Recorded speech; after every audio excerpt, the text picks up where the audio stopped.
ter jogado para mais um vídeo e nesse vídeo nós vamos dar 10 voltas na rua inteira.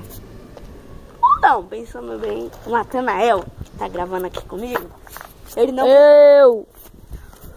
não cumpriu um desafio que nós fizemos pra ele. Só que nós não gravou, nós foi burro. Então, agora ele vai cumprir de beber uma garrafinha de água inteira. Ou dar 10 voltas na rua. Garrafinha d'água, né? Vou lá pegar. É melhor garrafinha d'água. Não, mas... Pode ir. Só. Agora eu vou cumprir meu desafio. Confia. A garrafa tem...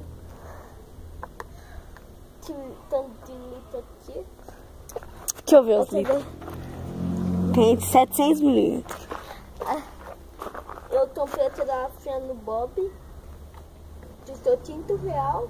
Então, bora R$5. para dar meu desafio. Nossa, mano. Olha, pessoal, ele parece um magrelo, mas ele é gordo por dentro. Por dentro ele tem a pança desse tamanho. Bom, hein? Vai. Bebe.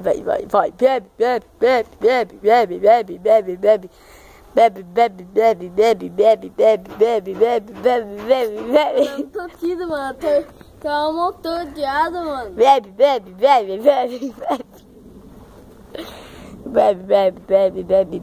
Ai, gente, olha minha calça gostosa.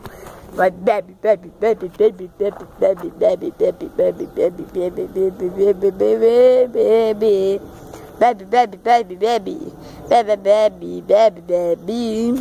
Bebe logo. Não, vai beber mais. Nossa, é muita água, gente. Eita, poeira. Pelo amor. Peraí que nós vamos pra outro lugar que tá muito clareado aqui. Pessoal, aí. Bebe, continua. Bebe. Nossa. Morreu? Gustavo. Tô em meu desafio.